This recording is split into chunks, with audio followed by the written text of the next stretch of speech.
Good morning. Good morning. Good morning. Good morning. Good morning. Happy Monday. Oh, I sort my hair out. Not long back from a run and a workout, all behind this morning. Too busy reading and doing shizzle, so I was late out the gate. Good morning. Good morning. How are you this morning? Happy Monday to you. Happy Monday. I haven't done that for a while. Oh, where's my phone? Should we do an Instagram at the same time? Why the fuck not? So how are you this morning? Let me know how you're doing, where you are, how your mojo is this morning. How are you feeling? What's happened to Instagram Live? There it is. Let's go live. Let's go live on Instagram. So if you're jumping on, say good morning. Hey, Dave, how are you? Good morning. It's lovely to see you. A long time no speak. Can't believe we both live in the same city and it's been so long since we last saw each other. So how are you? I hope you're well. I see you jumping on doing your lives everywhere. I'm here most days at 8:30, not every day, but definitely on a Monday, Wednesday and Friday. Mondays is always about Mojo Monday, Mindset Monday, I guess. I don't know, Motivation Monday, whatever you want to call it. But it's just kicking the week off with something. Maybe I share a quote. Maybe I share something that's happened with a client. Yeah, just general rock up on a Monday. Let's help lift each other. Because Mondays, notoriously, people don't like a Monday. I don't know why. I love a Monday. Monday. Good morning, Chris. How are you? Over on Instagram. I'm also live on Facebook. So if I'm not looking there, it's because I'm here. But yeah, Mondays is really sort of like, you know, a lot of people get in a bit of a funk about a Monday because it's like the start of the working week, back to reality, back to normality, back to the humdrum of that little hamster wheel of life. But, you know, look, let's be honest, not everyone made it this far this morning. Excuse me, by the way, I'm still in my sweats, been for a run and I haven't had time to jump in the shower yet. But sometimes I share a quote and every day I always talk about Mojo. And Mojo, for those of you who don't know or don't follow me, for me, this is just my version of Mojo because we hear Mojo, don't we, a lot? Oh, how's your Mojo, mate?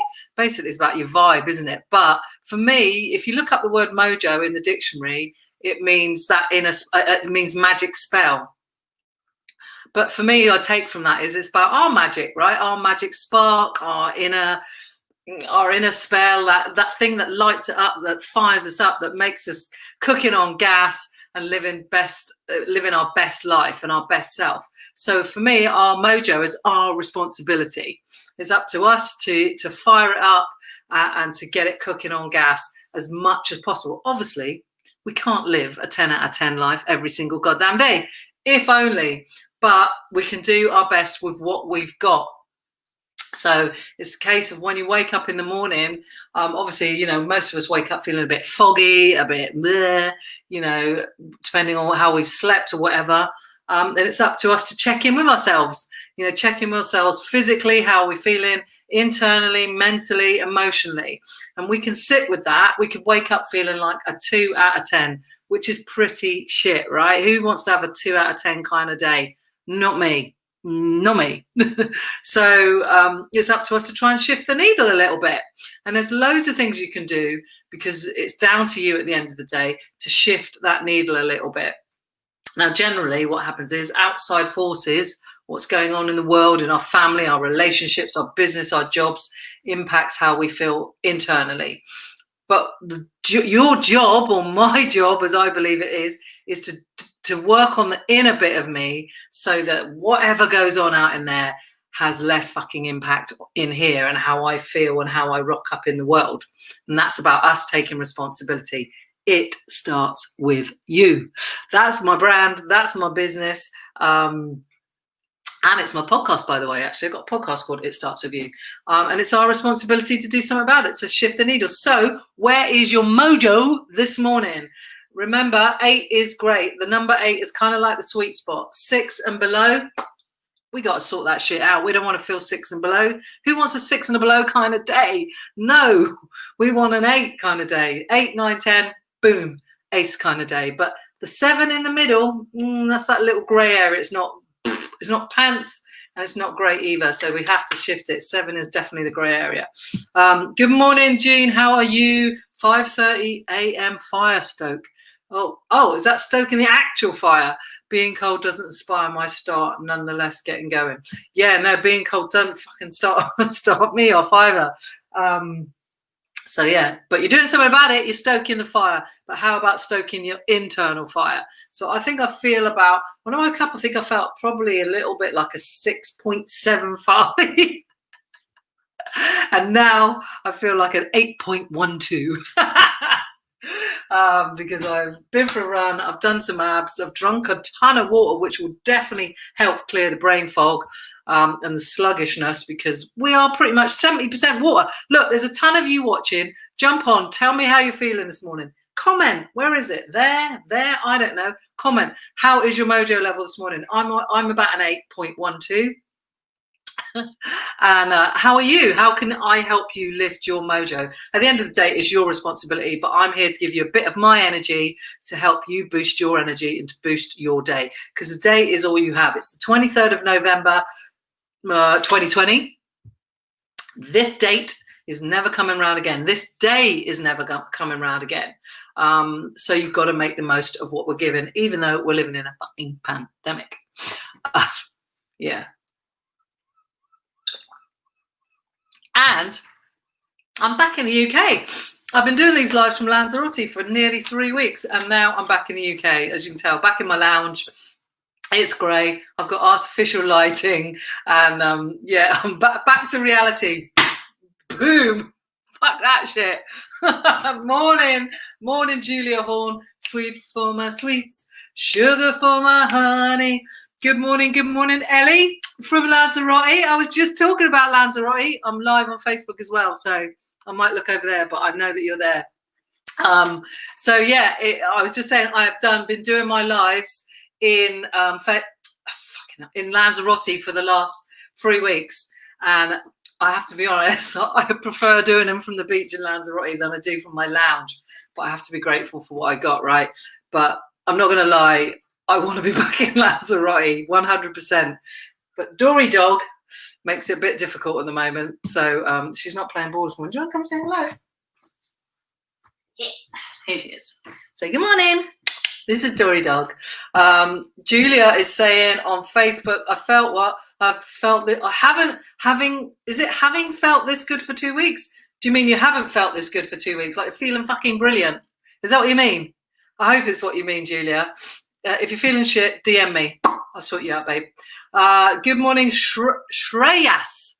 Good morning. Feeling awesome today. Bloody glad to hear it, my friend. You haven't felt this good for 2 weeks. That's amazing, Julia. And we are due a call this week, so it's only going to get better, my babe. It's only going to get better. So this is Dory. Say good morning, everybody. This is the reason I'm not in Lanzarote, because I had to come out and sort Dory Dog out, didn't I? But yes, so I need to figure out how I can get Dory to Lanzarote during a pandemic. Not an easy quest, is it? Yeah, Julia. Whoop, whoop. So anyway, so how's your mojo this morning? How are you feeling out of 10? I'm at 8.12. Just some random number. But I'm feeling pretty good despite there is no sunshine, despite the grey clouds. I'm still feeling pretty good. And it's our responsibility to do something about it. Right, say goodbye. Say goodbye. Dory's going. But anyway, I often read this book called The Daily Stoic. So I don't have a quote for you today. But I do have, I was reading The Daily Stoic. It's a bit hard work, this fucking book sometimes. It's ancient Stoic wisdom. Yeah, Ellie said, bring Dory with you. Yes, I am trying to, Ellie. I'm trying to figure it out. I don't think any airlines are flying animals at the moment. This is the problem. And I don't want to catch the boat from Cadiz to Lanzarote because it takes like 28 hours. I ain't great on boats. So I'm going to make some calls today and see if I can make it happen. I certainly want to spend at least sort of 2 or 3 months down in Lanzarote if I can. So yes, going to try and make it happen. If you know of another way, Ellie, let me know. But anyway, so this book, like, you know, I love a quote, you know, anything motivational and stuff like that. And this morning I was reading about attachments, and in the daily stuff, so I always kind of try and put my spin on it, which is pretty basic in layman's terms. And it is, attachments are the enemy. And I've heard this before, right? I'd studied a little, not studied, but I did a little bit of Buddhism a few years ago, and they talk about not having attachment to anything, any person or anything like that, because it just creates pain, which I can vouch for that. It does, right? Have you ever been attached to something, lost it, and it caused you pain? That could be a person, a thing. Like, think about relationships that you're attached to. You think they're going to last forever. I know, I've been married twice. You think it's going to last forever, and it fucking doesn't. And so you're attached to that bloody thing, and then it's gone because you don't have control over it leaving. And it's painful, right? And in Buddhism and in this book this morning, they're talking about attachments are the enemy. Ellie's saying, I did that with my dog 20 years ago. What, the boat? Don't think I can do the boat. It's got to be a flight. It's got to be a flight. Anyway, it is saying that attachment is the cause of unhappiness. And I've heard this before, like I said, and I think, when I think that, that don't make no sense, right? Let me know what you think, right? Does attachment cause unhappiness? I guess it does, but actually we're human beings, right? And we love connection. We love being connected to people and having a laugh with people, whatever we got in common with people, what brings us together. It's only natural that we want attachment. Like, I'm attached to that little puppy. Why am I here? There she is. Sniffing around my feet. You know, we get attached to things, but of course it doesn't last forever. She's not going to be here forever. We get attached to people, to certain places or times, attachments to our job, to our lifestyle, to our money, and all of these things are basically outside of our own choice, really. And they're going to eventually cause us pain because nothing lasts forever. She's not going to last forever. Your lifestyle gets impacted and changes. Let's be honest, the pandemic's done that for us, and that was out of our control. So, you know, it's basically a constant battle keeping these things in our control. You know, when I think about relationships and stuff like that, and you want to keep it in your control and you want to keep it, but you actually don't have any control about that. So hang on. Attachments are what makes it so hard to accept change. That's basically what they're saying. So once we have them, we don't want to let them go, right? Like when you fall in love with a person and you don't want to let that person go, right? But really you don't have any control over that. And I used to say that, and I have said that for a long time about being in a relationship, that I can't control what anyone else it does. So I try not to get jealous or, you know, whatever over that person, because I can't at the end of the day control what they do. I can only fucking control myself. And sometimes I struggle with that. So that's what I try and focus on, right? I can't control what anyone else does. So once you're in a relationship and you fall in love, you don't want to let them go. You're constantly almost like a slave, it's saying in this Stoic book, that you're a slave to it, trying to keep it, maintain it, keep the balance, keep the status quo. And it's a constant battle, but everything is in a constant state of change. Everything is constantly shifting and changing, just like the sand. When the waves come in, it's constantly sifting sands. Bloody hell. Can't do that today. We have certain things for a while and then we lose them. Then they're gone. Like my little dog Teddy, I loved him. He was here for 10 years and he was gone. It broke my freaking heart, that dog. This is what the Stoics say, and it's probably true, but I'm a bit of in a paradox. So let me know what you think about, is attachment the enemy or not, right? But the only permanent thing is basically our capacity for choice, or as the Stoics say, reasoned choice. And I kind of agree with that, but is attachment the enemy? Let me know what you think. The things we are attached to come and go, right? We know that. Relationships, attachment to animals, to jobs, to a lifestyle, whatever it may be. And our choice is to be resilient and adaptable. And I always say the biggest part of resilience is being adaptable and being flexible. That builds your resilience. When shit hits the fan, if you are not flexible and adaptable, you will bend, you will break, it will bring you to your fucking knees. It absolutely will. So you have to learn to be flexible and adaptable and set the sail according to the wind that's fucking blowing or the storm that you're in. The sooner we become aware of this, the better. The easier it will be to accept and adapt to what's happening. So that is what I read this morning, and I just wanted to share it because I've read it before, that attachments are the enemy. So is it time to become unattached? That was my question, I think, this morning. Julia is saying on Facebook, we have to have the courage to seek the joy that comes with attachment, but also know it won't last forever. Yeah, and maybe it's that, Julia. It's about keeping that balance, right? Of knowing that, having the courage to, I guess, love, which I don't know if you saw my Facebook post yesterday. I was asking for a friend, of course, about Facebook dating app. Dory, come. The dog is up to something. Hold on. Come. What are you doing? What are you doing? All right, I need to get hold of her. I think she's stealing a toilet roll. She's a little Andrex puppy. She likes to steal the toilet roll. So yeah, is it a case of, like I put a post out about Facebook dating the other day. Is that me being courageous? Let's be honest, I am talking about myself in that post. To seek some joy, to find someone to enjoy this roller coaster of a life with. But I have to remember that it don't last forever. Nothing lasts forever. Like my mum, my dad died 4 months ago, and they were together 60 years, 60 fucking years. But even that didn't last forever. My mum is really struggling, bless her heart, because there's a massive void in her life. But does that mean she shouldn't have attached in the first place? And actually, she was very philosophical when my dad was dying. Good morning. When my dad was dying, saying that nobody is given to us forever. That's what she said when my dad was dying. But she's feeling that pain even more now than when he first died 4 months ago. So it's having the courage, like Julia says, to lean into these things that bring us joy, that bring us happiness. And at the end of the day, it's very hard not to. I could go, I'm not going to have another relationship, not going to bother, too much pain, too much heartache.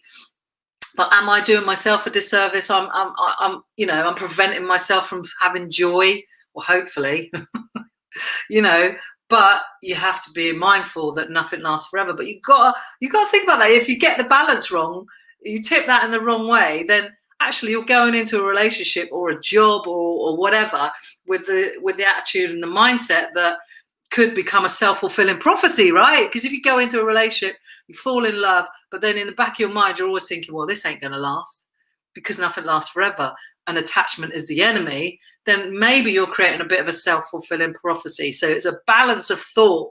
Morning, Chrissy. How you doing? Over on Instagram. I'm live on Facebook, so I'm looking over here more than there. Good morning, Sandra. How are you doing?